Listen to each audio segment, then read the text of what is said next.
Muscat മദേഴ്സിന്റെ പുതിയ എപ്പിസോഡിലേക്ക് എല്ലാവർക്കും സ്വാഗതം. ഞാൻ അനിത രാജ്. ഇന്ന് നമ്മുടെ കൂടെ അതിഥിയായിട്ടുള്ളത് മലയാള സിനിമയിലെ ഏറ്റവും പ്രശസ്തനായ ഒരു നടൻ ശ്രീ അശോകനാണ്. നമസ്കാരം. വെൽക്കം. ഓക്കെ, എത്രാമത്തെ തവണയാണ് ഇപ്പൊ ഇവിടെ മസ്കറ്റിലേക്ക് വരുന്നു? മൂന്നാമത്തെ. അപ്പൊ ഇതിനൊക്കെ മുമ്പ് 2 തവണ നേരത്തെ ആദ്യത്തെ പ്രാവശ്യം വളരെ വർഷത്തിന് മുമ്പാണ്, ഒരു 20 വർഷത്തിന് മുമ്പാണ്. ഓ, രണ്ടാമത് വരുന്നത് ഒരു 8-9 വർഷത്തിന് മുമ്പാണ്. അതും ഇതേ ഹോട്ടലാണ് താമസിക്കുന്ന, അൽഫലാൽ ഹോട്ടൽ. അന്ന് ഇവിടെ ആയിരുന്നു അന്നത്തെ ഫംഗ്ഷൻ. ഓക്കെ, അപ്പൊ എങ്ങനെ ഡിഫറൻസ് ഇപ്പൊ അന്നത്തെയും ഇന്നത്തെയും ഒരു ഡിഫറൻസ് എങ്ങനെ തോന്നിയിരുന്നു? അന്ന് വന്നപ്പോ ഞങ്ങൾ വേറെ കുറച്ച് ആർട്ടിസ്റ്റുകളാണ്. ഞാനും ശാരദാമ ഉണ്ടായിരുന്നു, അതിലെ നവ്യ ഉണ്ടായിരുന്നു, മേജർ രവിയൊക്കെ ഉണ്ടായിരുന്നു. എല്ലാം പറഞ്ഞു പറഞ്ഞതെല്ലാം വളരെ അടുപ്പക്കാരും നാട്ടുകാരും ഒക്കെയാണ്. ഒരുപാട് ഗൾഫ് രാജ്യത്തിലൊക്കെ അശോകേട്ടൻ പോയിട്ടുണ്ട്. മിക്കവാറും ഗൾഫ് രാജ്യം പലപ്പോഴും പോകാറുണ്ട്. ഞാൻ ഏറ്റവും കൂടുതൽ പോകാറുള്ളത് UAE ആണ്, ദുബായ് ആണ് കേന്ദ്രീകരിക്കുന്നത്. പലപ്പോഴും പോകാറുണ്ട്. പക്ഷെ നേരത്തെ പറഞ്ഞു ഏറ്റവും ഇഷ്ടപ്പെട്ടത് മസ്കറ്റ് ആണ്. മസ്കറ്റ് അല്ലെ, ദുബായും പിന്നെ മസ്കറ്റ് രണ്ട് ആംബിയൻസ്. എനിക്കിത് കാരണം ഇത് വളരെ പീസ്ഫുൾ ആണ് മസ്കറ്റ്. മസ്കറ്റ് പണ്ടെന്ന് തന്നെ അന്ന് വന്നപ്പോൾ തന്നെ എനിക്ക് വളരെ ഇഷ്ടമായിട്ട് തോന്നി. കാരണം നല്ല പിന്നെ മൗണ്ടൻസും സെറീൻ ബ്യൂട്ടിയാണ്, ഭയങ്കര ബ്യൂട്ടിഫുൾ ആണ്, വളരെ ക്വയറ്റ് ആണ്.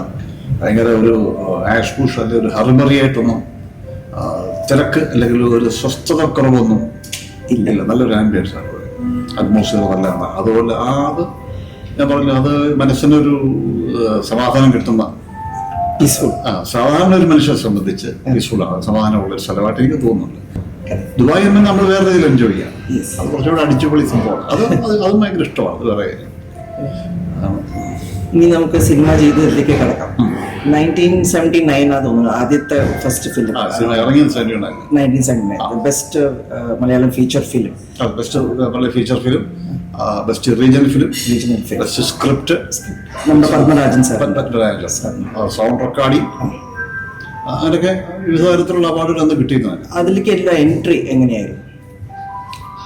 എൻട്രി അത് പിന്നെ ഒരു ഈ സിനിമയെ കുറിച്ച് ഒരു പരസ്യം വന്നതാണ്. അന്നത്തെ സിനിമാ വീക്കിലി, സിനിമാ മാസിക, ചിത്രരമ, അങ്ങനെയൊക്കെ അതെല്ലാം ഒരേ ഓണർഷിപ്പുള്ളതാണ്. അതിനകത്ത് പരസ്യം വന്നത് ഞാൻ അയച്ചതാണ്. അയച്ചെന്ന് പറഞ്ഞാൽ ഞാനല്ല, എൻ്റെ ബ്രദറാണ് അതിന് ഇൻട്രസ്റ്റ് തയ്ച്ചത്. അങ്ങനെ ഇൻ്റർവ്യൂവിന് തിരുവനന്തപുരത്ത് പോയി ഇൻ്റർവ്യൂ അറ്റൻഡ് ചെയ്തു. കുറേ കുട്ടികളത് ഞാൻ അറ്റൻഡ് ചെയ്തു. അപ്പോൾ എൻ്റെ രൂപം, അന്നത്തെ രൂപം അതിനകത്തൊരു വളരെ ഗ്ലാമറുള്ള ഒരു രൂപമോ ക്യാരക്ടറൊന്നും ആയിരുന്നില്ല. അതുകൊണ്ടന്ന് ഞാനത് കറക്റ്റായിരുന്നു എന്നാണ് ഞാൻ പിന്നീട് അറിഞ്ഞത്. അങ്ങനെ ഇപ്പോൾ സിനിമ എന്ന് പറഞ്ഞൊരു ഗ്ലാമറുള്ള ഫീൽഡ് ഞങ്ങളൊക്കെ അങ്ങനെയാണ് ധാരണ വെച്ച് നടക്കുന്ന കാലമാണ്. അപ്പോൾ അതിൽ നിന്ന് വ്യത്യസ്തമായിട്ടൊരു രീതിയിലുള്ള സബ്ജക്റ്റും കഥാപാത്രങ്ങളൊക്കെ ആയിരുന്നു. പത്മരാജന്റെ കഥാപാത്രങ്ങളും സബ്ജക്റ്റും അങ്ങനെയാണല്ലോ അദ്ദേഹത്തിന്. വിഭിന്നമാണല്ലോ, ഒന്നും വ്യത്യാസമാണ്. അതിന് പെരുവഴിയുമ്പോൾ അതിൽ നിന്നെല്ലാം വിഭിന്നമായ ഒരു സിനിമയും ക്യാരക്ടറും. അതൊരു ബ്രേക്ക് ആയിരുന്നു അല്ലേ ഫസ്റ്റ്? തീർച്ചയായിട്ടും. അത് എനിക്ക് വലിയൊരു എന്തായാലും മൈലേജ് കിട്ടിയ, ഞാൻ പറഞ്ഞൊരു കച്ചവട സിനിമ എന്നുള്ളതല്ല, കച്ചവട സിനിമയല്ല, വേറെ ലെവൽ പോയൊരു സിനിമയാണ് അന്ന്. അപ്പം അങ്ങനെ പ്രായത്തിൽ എനിക്ക് അങ്ങനെ ഒരു അച്ചീവ്മെന്റ് കിട്ടുക ഞാൻ പിന്നീട് അതിന്റെ പലരും പറഞ്ഞൊക്കെയാണ് അതിന്റെ ഒരു മഹത്വത്തെ കുറിച്ച് ഞാൻ അറിയുന്നത്. അതാണ് ഫേസ് ചെയ്യാനൊന്നും ആ സമയത്ത് ചെറുപ്പമായതുകൊണ്ട് മാത്രമല്ല, ക്യാമറ ഫേസ് ചെയ്യാൻ എനിക്ക് എന്താണ് ഇതിനെ കുറിച്ച് അറിയില്ലല്ലോ. അപ്പൊ അങ്ങനെ ഒരു കാര്യമാണ്. അങ്ങനെ ഇതെല്ലാം നമ്മളെ അങ്ങ് ഒരു ശക്തി നമ്മളെ നയിച്ചു കൊണ്ടുപോയി, ദൈവം എന്നൊക്കെ പറയാം, നമ്മളെ കൊണ്ടുപോയുള്ളൂ. അതെന്റെ വിധിയായിരിക്കും. അതങ്ങനെയാണ് അത് സംഭവിച്ചത്. അതൊരു ഫേറ്റാണ്. അതങ്ങനെ ആയേ പറ്റുള്ളൂ എന്ന് ഞാനിപ്പോൾ വിശ്വസിക്കുകയാണ്. അപ്പോൾ അതങ്ങനെ ആ കഥാപാത്രം, അന്നത്തെ എൻ്റെ രൂപം, പ്രായം ഒക്കെ വെച്ച് നോക്കുമ്പോൾ അത് കറക്റ്റായിരുന്നു അന്ന്. അതുകൊണ്ടാണ് അവരെന്നെ ഇതിനകത്ത് ചൂസ് ചെയ്തതുകൊണ്ടാണ്. അപ്പോൾ പിന്നെ ഒരുപാട് അംഗീകാരങ്ങൾ കിട്ടി. ഒരുപാട് അവാർഡ്സ് വലിയ അംഗീകാരങ്ങൾ ഒരുപാട് കിട്ടിയപ്പോഴാണ്. അതൊക്കെ എനിക്ക് അഭിമാനിക്കണം. തീർച്ചയായിട്ടും. പിന്നെ അത് കഴിഞ്ഞിട്ട് പിന്നെ നമുക്ക് യവനികയായിരുന്നു തോന്നുന്നു. രണ്ടാമത് ഒരിടത്തൊരു ഫൈൽ വരാം, അതും പത്മരാജൻ ചേട്ടൻ്റെ പുറത്താണ്. അതിനകത്ത് ഈ പറഞ്ഞ പോലെ ഒരു സെക്കൻഡ് ഹീറോ ആയിരുന്നു. ആദ്യം കുറച്ചത്ര പ്രാധാന്യമുള്ള റോളായിരുന്നില്ല എന്നെ വെച്ചത്. കാരണം എനിക്ക് അങ്ങനെ തരാൻ പറ്റൂ. കാരണം എൻ്റെ ഞാൻ പറഞ്ഞ എൻ്റെ ശരീരം രൂപമൊക്കെ അങ്ങനെ ആയത് കാരണം ഒരിക്കലും അങ്ങനെ സംഭവത്തിലൊക്കെ ഒരിക്കലും നമുക്ക് ചിന്തിക്കാൻ പറ്റുന്ന കാര്യമില്ല. എന്നിട്ട് പോലും ആ ചങ്കൂറ്റത്തെ ഞാൻ ബഹുമാനിക്കാം അദ്ദേഹത്തിൻ്റെ. സെക്കൻഡ് ഹീറോ ആയിട്ട് തന്നെ അവസാനം ആ സെക്കൻഡ് ഹീറോ ആയിട്ട് വെച്ചിരുന്ന ആള് തത്സമയത്ത് അയാൾക്ക് എന്തോ അസൗകര്യം മൂലം, കാര്യമായ അസൗകര്യം മൂലം പറ്റിയില്ല. അതപ്പോൾ അങ്ങനെ ആയി കഴിഞ്ഞപ്പം ആ ഒരാളിനെ തപ്പിയപ്പോൾ എന്നെ തന്നെ ഇപ്പോൾ അതിനകത്ത് ഈ റോളിലേക്ക് എന്നെ കാസ്റ്റ് ചെയ്തത്. പിന്നെ മൂന്നാമത്തെയാണ് യവനിക. യവനികയിലെ എക്സ്പീരിയൻസ് ഒന്ന് പറയാം. ഭരത് ഗോപി സാറിന്റെ കൂടെ ഒരുപാട് ഭരത് ഗോപി ചേട്ടനുണ്ട്, തിലകൻ ചേട്ടനുണ്ട്, നെടുമുടി വേണു ചേട്ടനുണ്ട്, വേണു നാഗവള്ളി ചേട്ടൻ, ജഗതി ചേട്ടൻ, ശ്രീനിവാസൻ ചേട്ടൻ, പിന്നെ ജലജ, കോഴിക്കോട് വിലാസിനി, അങ്ങനെ ഒരുപടി താരങ്ങളാണ് അതിനകത്ത് ഉള്ളത്. അതിൽ ഏറ്റവും ഒരു ഡയലോഗ് ഉണ്ട്, പിന്നെ മമ്മൂട്ടി ഉണ്ട്. മമ്മൂക്കയുടെ വളരെ പ്രാധാന്യമുള്ള ക്യാരക്ടറാണ് അന്വേഷണ ഉദ്യോഗസ്ഥൻ. അത് നിങ്ങളുടെ ഗരീത്തില്ല, അതിൽ ആരാണ് ഇതിനകത്ത് ഏറ്റവും മികച്ച കഥാപാത്രം? ഓരോ കഥാപാത്രത്തിനും അതിൻ്റെതായ ഒരു വ്യക്തിത്വവും കാര്യങ്ങളും ഉള്ള സിനിമയായിരുന്നു. അതിലൊരു ഡയലോഗില്ല, വിഷ്ണു അല്ല പരമശിവനാണ്. അതൊരു ആർക്കും മറക്കാൻ പറ്റില്ല. അല്ല, അത് വളരെ മെമ്മറബിൾ ക്യാരക്ടറാണ്. ആ സിനിമ തന്നെ വളരെ ക്ലാസിക്. നമ്മളെ ഇന്ത്യയിലെ തന്നെ ഏറ്റവും നല്ല വളരെ കുറച്ച് സിനിമകൾ എടുത്താൽ അതിലൊരു സിനിമ യവനിക ആയിരിക്കും, സംശയമില്ല. ലോകത്തിൽ തന്നെ മികച്ച സിനിമകൾ എടുത്താലും വേണമെങ്കിൽ അത് കൂട്ടാവുന്ന സിനിമയാണ്. ഇന്ന് കണ്ടാലും അതിനകത്ത് ഇത് ഇങ്ങനെ ആയിരുന്നില്ല, വേണ്ടിയിരുന്നില്ല നമുക്ക് തോന്നില്ല. അത്ര ക്ലീൻ പെർഫെക്റ്റ് സിനിമ യവനിക. നല്ല പാട്ടുകൾ. ആ പാട്ടെന്ന് പറഞ്ഞാൽ വെറുതെ സിനിമയ്ക്ക് വേണ്ടി ഒരു പാട്ടുണ്ടാക്കുകയല്ല, നാടകത്തെ കേന്ദ്രീകരിച്ചുള്ള കഥയാണ്. അപ്പൊ നാടകത്തിൽ അന്നുള്ള നാടകം പാട്ട് നിർബന്ധമാണല്ലോ. അതാണ് സിനിമ ഉണ്ടായത്. അതിലത്തെ ഒരു പാട്ടിന്റെ 2 വരി രണ്ടു പാട്ടുണ്ട് അതിനകത്ത്. ഭരതമുനി ഒരു കളം വരച്ചു. ഭരതമുനിയുണ്ട്, ചെമ്പകപുഷ്പ സുവാസിതയാമുണ്ട്, ചെമ്പകപുഷ്പ സുവാസിതയാമം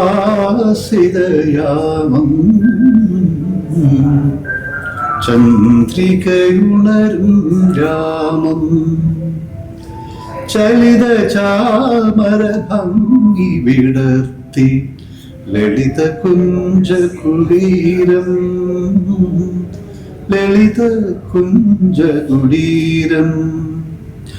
ചമ്പക പുഷ്പ സുവാസിതയാവും ചന്ദ്രികയുണരും യാവും. മനോഹരമായ ഒരു ഗാനം. സാറേ, വരികൾക്ക് എന്താ തെറ്റുണ്ടായി എന്ന് എനിക്ക് തോന്നുന്നു. എം.പി. ശ്രീനിവാസ് സാറിന്റെ മ്യൂസിക്കും പറയേണ്ട കാര്യമില്ല. ജോർജ് എന്ന് പറഞ്ഞാൽ വളരെ ഗ്രേറ്റ് ഉള്ള ഡയറക്ടർ. എല്ലാം കൊണ്ടും അതൊരു വളരെ ഹിറ്റായിട്ടുള്ള. പിന്നെ മമ്മൂക്കയുടെ കൂടെ അഭിനയിച്ച എനിക്ക് മമ്മൂക്കയോട് ആദ്യം സിനിമയെ വരിക. പല പടങ്ങളും. പിന്നെ ഏറ്റവും നമുക്കിപ്പോ പറയാൻ വരുന്നത് അമരം പ്രണാമം. വ്യത്യസ്തമായ അമരം സിനിമയിലെ കഥാപാത്രം മമ്മൂക്കയുടെ കൂടെ അഭിനയിക്കുമ്പോൾ അതിന്റെ സ്ലാങ് ഒരു ഡിഫറെന്റ് ഒരു സ്ലാങ് ആയിരുന്നു. അത് ഈ കൊച്ചിയിലുള്ള കടപ്പുറത്തുള്ള സ്ലാങ് ഉപയോഗിച്ചത്. ഞങ്ങൾ ആലപ്പുഴ ഷൂട്ട് ചെയ്ത്, പക്ഷെ കൊച്ചി ബേസ് ആയിട്ടുള്ള സംഭവം കഥ ഈ വടക്കോട്ട് നമ്മൾ ആലപ്പുഴ പോലെ വടക്കോട്ട് സ്ഥലങ്ങളിലൊക്കെ നല്ല ഭാഷ ഏതാണ്ട് കുറച്ച് നീട്ടുള്ളത്. അപ്പൊ അതങ്ങനെ പ്രത്യേകിച്ച് കടപ്പുറത്ത് അങ്ങനെ ഒരു നീട്ട് ഒക്കെ ഉണ്ട്. അപ്പൊ അത് പഠിക്കേണ്ടി വന്നു ആ സ്ലാങ്. എനിക്ക് പഠിക്കാൻ വലിയ ബുദ്ധിമുട്ട് തോന്നില്ല, കാരണം ഞാൻ എറണാകുളത്ത് കുറേ വർഷം താമസിച്ചു. അപ്പൊ എനിക്ക് എറണാകുളം കൊച്ചിയൊക്കെ ആയിട്ട് തൃശ്ശൂരും അങ്ങനെയൊക്കെ യാത്ര ചെയ്യുന്നതുകൊണ്ട് ഞാൻ എനിക്ക് ചെറിയ പരിചയമുണ്ട്. അതുകൊണ്ട് അങ്ങനെ മനസ്സിലാക്കാൻ വലിയൊരു ബുദ്ധിമുട്ട് എനിക്ക് തോന്നിയില്ല. പക്ഷെ അത് വലിയൊരു ശക്തമായ ഒരു കഥാപാത്രമായിരുന്നു രാഘവൻ അല്ലേ? അത് പടവും കൂടെ സൂപ്പർ ഹിറ്റായി. ഒരു പടം ഹിറ്റായി മാത്രമേ അത് കഥാപാത്രങ്ങളൊക്കെ ശ്രദ്ധിക്കപ്പെടൂ, അല്ലെ? ഒരു കാര്യം പടം ഇപ്പം 3-4 ദിവസം ഓടി ചുരുട്ടി കെട്ടി പെട്ടിക്കകത്ത് വെച്ചാൽ ഒന്നൊരു പടം ഉണ്ടായിരുന്നു ചോദിക്കും, അത് ഏത് കഥാപാത്രം ഏത് സിനിമയാണെന്ന് ചോദിക്കും. അങ്ങനെ പറഞ്ഞു കേട്ടു എന്നൊക്കെ പറയുള്ളൂ. പക്ഷെ ഇതിപ്പം ഇത്തരം TV പല പ്രാവശ്യം എത്രയോ പ്രാവശ്യം വന്നിട്ടും ഈ സിനിമ നമ്മളെ കണ്ടാൽ മതിയാവില്ല എത്ര പ്രാവശ്യം കണ്ടാൽ. പിന്നെ ഒരു സിനിമയായിരുന്നു പ്രണാമം. പ്രണാമം വളരെ അതും വലിയ ഭയങ്കര അതൊരു ഡ്രഗ് അഡിക്റ്റ്. Tough character. പക്ഷെ വളരെ ഭംഗിയായിട്ട് ശോഭൻ അതിനകത്ത് ചെയ്തു. അത് ഇപ്പോഴും നമ്മുടെ മനസ്സിൽ തങ്ങി നിൽക്കുന്ന ഒരു കഥാപാത്രമാണ്. ഒരുപാട് പേര് പറയാറുണ്ട്. അന്ന് എനിക്ക് അപ്പോൾ ഒരു ബ്രേക്ക് ആയിരുന്നു. അതെ, അതിലും നല്ല പാട്ടുകളുണ്ട്. അത് നല്ല പാട്ടാണ്. താളം മറന്നു ഔസേപ്പച്ചൻ മ്യൂസിക് എഴുതിയത്. എനിക്ക് ഓർമ്മ ഒന്ന് ഭരതേട്ടൻ്റെ പേര് എന്ന സംശയമുണ്ട്. ഡയറക്ടർ അദ്ദേഹം എന്ന വരിയാണെന്ന് സംശയമുണ്ട്. ഞാൻ പാട്ട് എഴുതുമല്ലോ. അതെ, അതാണ് അത് നല്ല അതിന്റെ ഒരു രണ്ടുപേരി മൂളം താളം താളം മറന്നു താരാട്ടു കേട്ടെന്റെ ഒരാന്തോളനം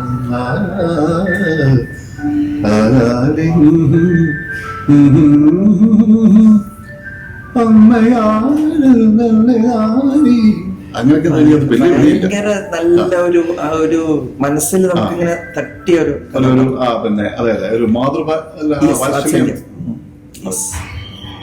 പിന്നെ ലാലേട്ടന്റെ ഒപ്പം ചെയ്ത ഒരുപാട് നമ്മുടെ മെയിൻ തൂവാനത്തുമ്പികൾ, സ്ഫടികം.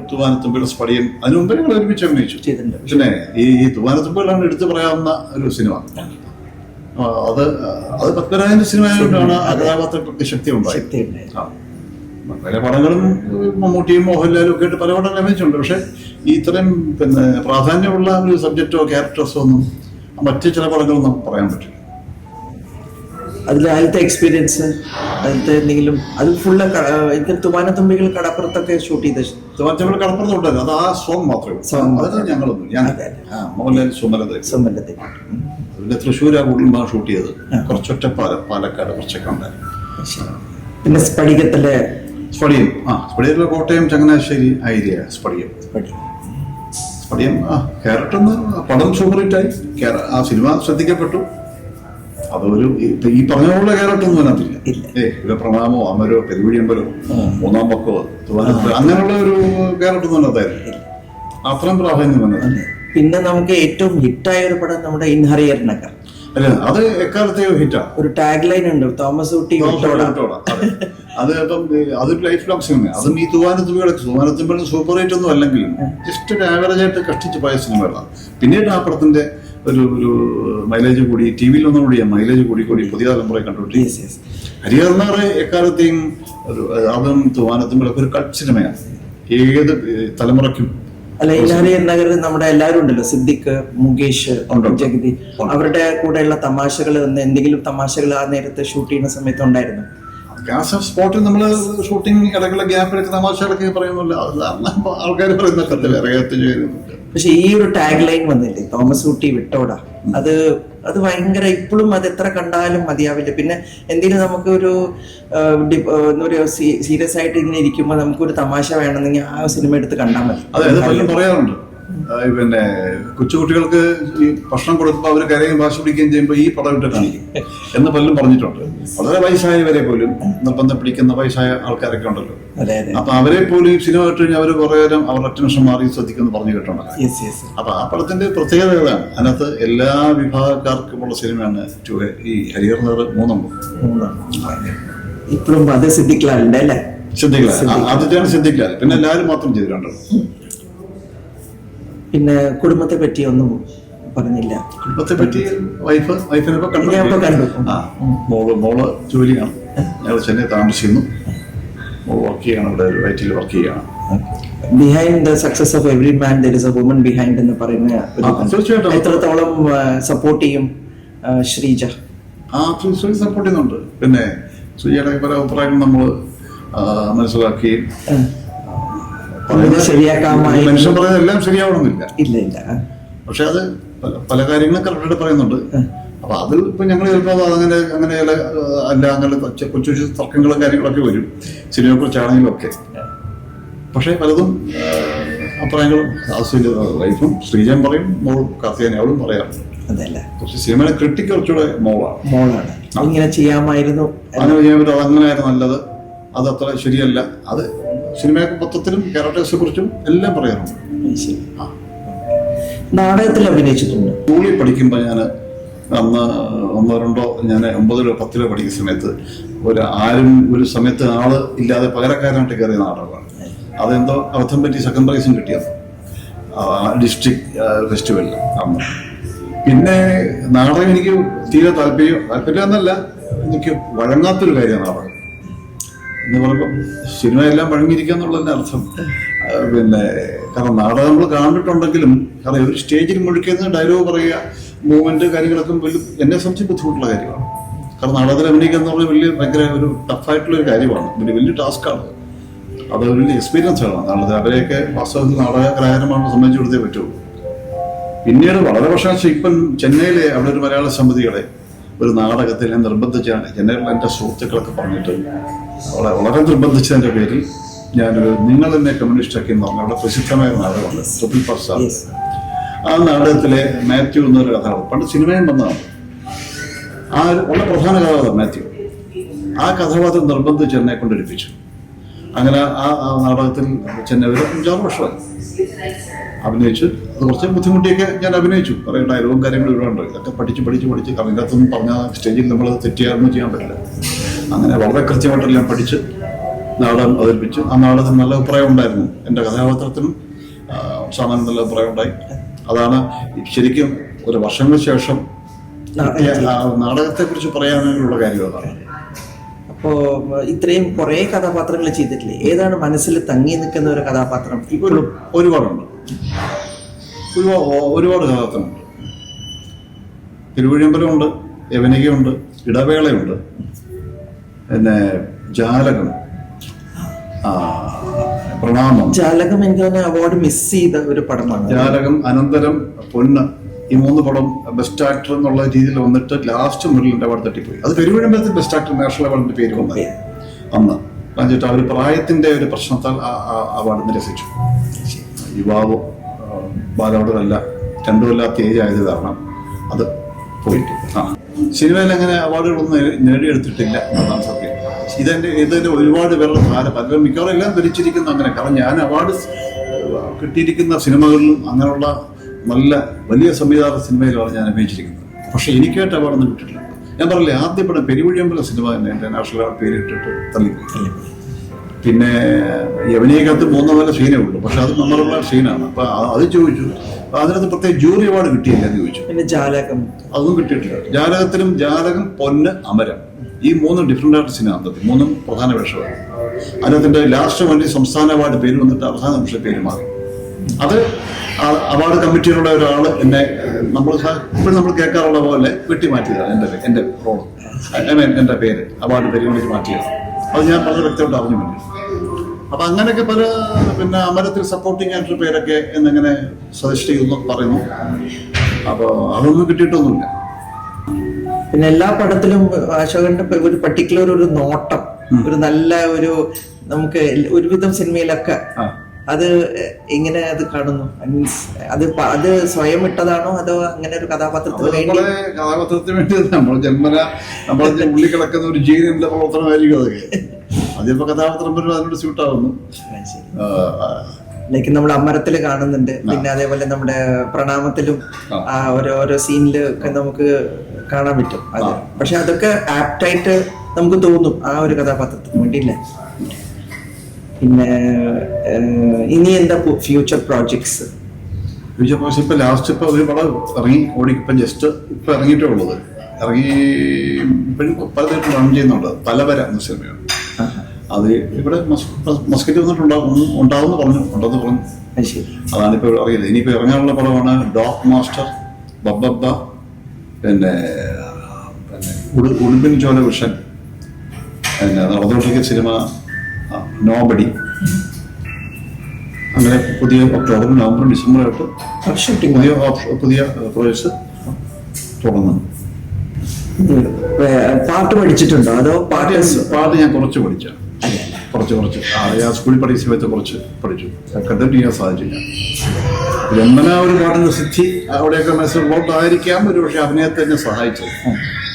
ഇതെല്ലാം ഒരു ഒരു സർക്കിളിനകത്ത് കിടക്കുന്നതാണല്ലോ. അതുകൊണ്ടായിരിക്കും ഇത് പരസ്പരം കണക്റ്റഡ് അല്ലേ, അങ്ങനെ ഞാൻ വിശ്വസിക്കുന്നു. അതുകൊണ്ടായിരിക്കും അഭിനയത്തിൽ സംഭവം എനിക്ക് ഉണ്ടായത് എന്ന് ഞാൻ ഊഹിക്കുന്നു. പഴയ തലമുറയുടെ കൂടെയും വർക്ക് ചെയ്തിട്ടുണ്ട്, ഇപ്പൊ ലേറ്റസ്റ്റ് പുതിയ ജനറേഷന്റെ കൂടെയും അശോകേട്ടൻ വർക്ക് ചെയ്തിട്ടുണ്ട്. അപ്പൊ എങ്ങനെയാ അത് അതിന്റെ ഒരു ഡിഫറൻസ് എങ്ങനെ തോന്നുന്നു? അല്ലെങ്കിൽ ഏതാണ് എളുപ്പം? പഴയ ആൾക്കാരെന്ന് പറയുമ്പോൾ എല്ലാവരുടെയും മനസ്സിലൊരു ടാലന്റ്, ഒരു ഐഡിയ അല്ലെങ്കിൽ ഒരു തീരുമാനം മനസ്സിലുണ്ടാവും. ഒരു കഥാപാത്രത്തെക്കുറിച്ചും സിനിമയെക്കുറിച്ചും സ്ക്രിപ്റ്റിനെ കുറിച്ചൊക്കെ ഒരു ആക്ടിങ്ങിനെ കുറിച്ച് ഒരു ബോധം മനസ്സിൽ, ഒരു ഉറപ്പ് മനസ്സിലുണ്ടെന്നെങ്കിൽ മാത്രമേ ഈ കാര്യങ്ങൾ നന്നാവുള്ളൂ. അപ്പൊ അത് അന്നത്തെ ആൾക്കാർക്കും ഇപ്പോഴത്തെ ആൾക്കാർക്കും ഉണ്ട്. പിന്നെ നമ്മൾ അവരുണ്ടാക്കി വെച്ച കുറേ സംഭവങ്ങളുണ്ട്, ലെജൻസ് എന്ന് പറഞ്ഞവരൊക്കെ ഉണ്ടാക്കി വെച്ച കാര്യമാണ്. അതിനകത്തൊന്ന് ഏത് കാലം കഴിഞ്ഞാൽ അതിന് മാറ്റം വരുത്താൻ പറ്റില്ല. അവരുടെ പല സിനിമകളും സ്ക്രിപ്റ്റും ഒക്കെ ഒരിക്കലും നമുക്കത് അതുകൊണ്ടാണ് ആ പടങ്ങളൊക്കെ ഇന്നും ആൾക്കാർ രണ്ട് കൈ നീട്ടി ഈ തലമുറയെ സ്വീകരിക്കുന്നതും ഉണ്ടാവും. പുതിയ തലമുറ ഇന്നുള്ള ഒരു വ്യത്യാസം എനിക്ക് പുതിയ തലമുറകളിലെ എല്ലാവരും മിടുക്കന്മാരാണ്, വളരെ മിടുക്കന്മാരാണ്. സിനിമയുടെ ഒരു സ്ഥിരം ഒരു പാറ്റേണൊക്കെ അത് വ്യത്യസ്തമായിട്ട് ചെയ്യുന്ന ആൾക്കാർ ഇന്ന്. സിനിമയ്ക്ക് നിയമങ്ങളുണ്ട്, അങ്ങനെ പറയുന്ന പോലെ സിനിമയ്ക്ക് വാസ്തവത്തിൽ ഒരു നിയമങ്ങളൊന്നും ഇല്ല എന്നുള്ളതാണ് എൻ്റെ വിശ്വാസം. പുതിയ ആൾക്കാർ അങ്ങനെ തന്നെ എടുക്കുന്നത്. അങ്ങനെ ഫോമിലും സിനിമയ്ക്ക് ആവശ്യമില്ല. കാരണം പാട്ടില്ലാത്തൊരു സിനിമയെന്ന് വരുന്നുണ്ട്, അത് പുതിയ ആൾക്കാർ ഒരുപാട് ഇടുന്നു. അതിന് മുമ്പ് അതിനെപ്പോലുള്ളവരൊന്നും ചെയ്തിട്ടുണ്ട്, അത് വേറെ അവരന്നേ ചെയ്തതൊക്കെ മനസ്സിലായില്ലേ. പാട്ട് വേണമെങ്കിൽ മാത്രം പാട്ടിടുക, അത്രയേ ഉള്ളൂ. അവരന്നേ ചെയ്തത്. പ്രത്യേക ആൾക്കാരും അതങ്ങനെ ഇവരുടെയൊക്കെ സിനിമകൾ ഒരുപാട് ഇഷ്ടപ്പെടുന്ന പുതിയ ഡയറക്ടേഴ്സ് ഒരുപാട് എന്നോട് പറയാറുണ്ട്. ഞാൻ ഇപ്പോഴത്തെ എല്ലാ പുതിയ ഇപ്പം അഭിനയിക്കുന്നില്ല, പഴയ ആൾക്കാരൊന്നും ഇപ്പം പലരും ഇല്ല, ജീവിച്ചിരിക്കുന്നില്ല. ചിലർക്ക് ശാരീരിക അസുഖം ഇല്ലാതിരിക്കുന്നുണ്ട്. അപ്പം ഇന്നത്തെയുള്ള ചെറുപ്പക്കാരെല്ലാം എന്നോട് പറയുന്ന കാര്യമാണ്. ഇവരൊക്കെ ഞാൻ നമ്മൾ മുമ്പേ പറഞ്ഞ സിനിമകളൊക്കെ എത്ര പ്രാവശ്യം കണ്ടിരിക്കുകയെന്ന് അവരെന്നെ പറയാറുണ്ട്. പിന്നെ മിടുക്കന്മാരുടെ ഡയറക്ടറാണ് ഇപ്പോഴത്തെ, എന്നൊരു കുഴപ്പമില്ല, നല്ല ഡയറക്ടേഴ്സാണ് അവർ. പിന്നെ ഇപ്പം ഈ പണ്ടുള്ള പോലുള്ള അന്നത്തെ വലിയ റൈറ്റേഴ്സിൻ്റെ കഥകളും നോവലുകളും ഇന്ന് നമുക്ക് അങ്ങനത്തെ പിന്നെ ഒരു കഥയോ നോവലോ എടുത്ത് സിനിമയാക്കാൻ ഉള്ള സാഹചര്യങ്ങളോ അല്ലെങ്കിൽ അത്ര സിനിമകളൊന്നും വരുന്നില്ല.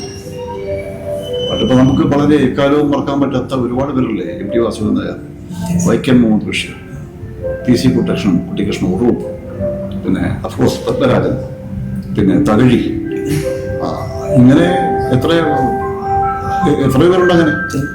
അപ്പൊ ഞാൻ എന്നെ സംബന്ധിച്ച് ഇവരുടെയൊക്കെ പടത്തിൽ എനിക്ക് അഭിനയിക്കും, ഇവരുടെയൊക്കെ എഴുതിയ കഥകളിൽ എനിക്ക് ഭാഗവാൻ സാധിച്ചെന്നുള്ള എൻ്റെ ഏറ്റവും വലിയ ഭാഗ്യമായിട്ട് ഞാൻ കരുതുന്നു. തകഴി, MT പത്മരാജൻ, K സുരേന്ദ്രൻ, ഉറൂബ്, പിന്നെ SK പൊറ്റക്കാട്, വൈക്കം മുഹമ്മദ് ബഷീർ, ഇവരുടെയൊക്കെ സിനിമയിൽ എനിക്ക് ഇവരുടെയൊക്കെ കഥാപാത്രങ്ങളെ എനിക്ക് സാധിച്ചു.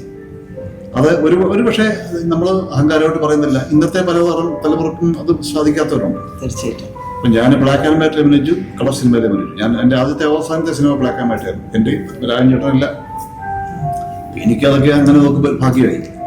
അതെ, പിന്നെ സിനിമയിൽ വന്ന സ്ഥിതിക്ക് എനിക്ക് അങ്ങനെ ഒരു ദുഃഖത്തിൻ്റെ അവകാശമില്ല. കാരണം ഇവരുടെയൊക്കെ പേര് എപ്പോഴും പറയുമ്പോഴും ഇവരുടെയൊക്കെ ഒരു കഥാപാത്രം ഒരു കഥയിലെ ഭാഗമായി എനിക്ക് സാധിച്ചു. അത് വലിയ നേട്ടമാണ്. പിന്നെ ഈ പറഞ്ഞ സംവിധായകരുടെ പടത്തിൽ പത്മരാജൻ, പിന്നെ ഭരതൻ, KG ജോർജ്, മോഹൻ, അടൂർ ഗോപാലകൃഷ്ണൻ, അങ്ങനെ കുറെ പേരുടെ ഇവരുടെ എല്ലാം. പിന്നെ നമ്മൾ പക്കാ കമേഴ്ഷ്യൽ സിനിമ എന്ന് പറയുന്ന അന്ന് ആൾക്കാരെ അവകാശപ്പെടുന്ന ജോഷി, അനി ശശി, സത്യനന്ദിക്കാട്, സിദ്ദിഖ് ലാൽ, ഇവരെല്ലാം പടത്തിൽ എനിക്ക് അഭിനയിച്ചു. ഇപ്പൊ ലാസ്റ്റ് വന്നത് ഇപ്പം എനിക്കതുപോലെ മെമ്മറബിളായിട്ട് ഒരു സിനിമയും കഥാപാത്രം നൻപകൽ നേരത്തെ മയക്കമാണ്. മമ്മൂട്ടിയാണ് ഹീറോ. മമ്മൂട്ടി പ്രൊഡ്യൂസ് ചെയ്ത സിനിമയാണ്. ലിജോ ജോസ് പല്ലിശ്ശേരി വളരെ മിടുക്കനായ ഡയറക്ടർ ആണല്ലോ. അപ്പൊ അതിൽ ആ പടമൊന്നും കണ്ടില്ലല്ലേ? അത് കണ്ടല്ലോ. അത് വളരെ ഡിഫറെന്റ് സിനിമ. അത് 1-2 വർഷമായി റിലീസ് ആയിട്ട്. അപ്പൊ അതൊക്കെ നമുക്ക് ഓർക്കാവുന്ന സിനിമകളാണ്. എങ്ങനെയുണ്ടായിരുന്നു ഓണാഘോഷം ഇവിടുത്തെ മസ്കറ്റില്? ഇവിടെ നല്ല രസമായി. കാരണം അന്യനാട്ടിൽ വെച്ച് നമ്മൾ ആഘോഷിക്കുമ്പോൾ അത് ഒരു പ്രത്യേക ഒരു ത്രില്ലാണ്.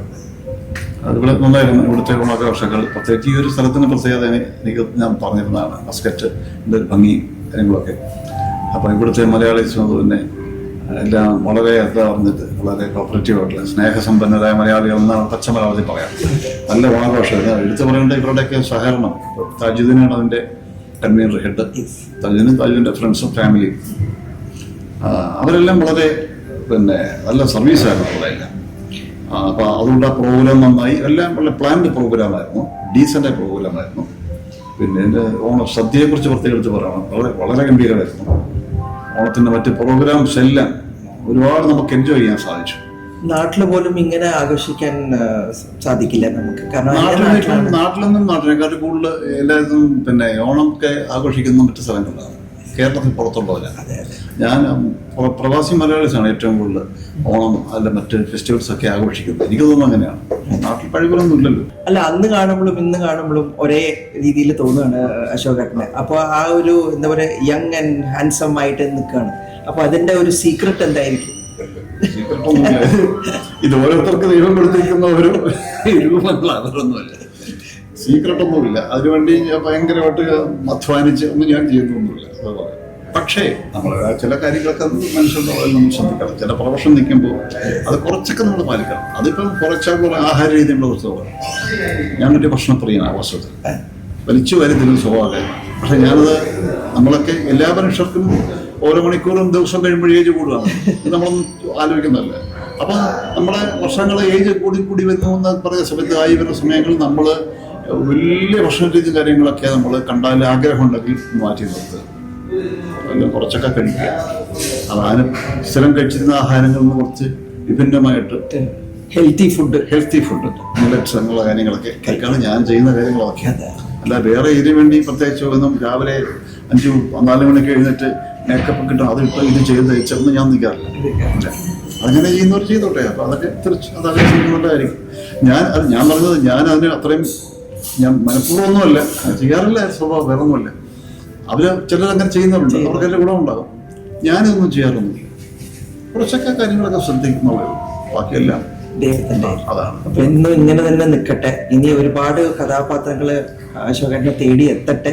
നമ്മൾ ഇനി ബിഗ് സ്ക്രീനിൽ ഇനിയും കുറെ കഥാപാത്രങ്ങൾ കാണാൻ അവസരം നമുക്കും ഉണ്ടാവട്ടെ എന്ന് ആശംസിക്കുകയാണ്. Wish you all the very best for all your future projects. Thank you. നമസ്കാരം.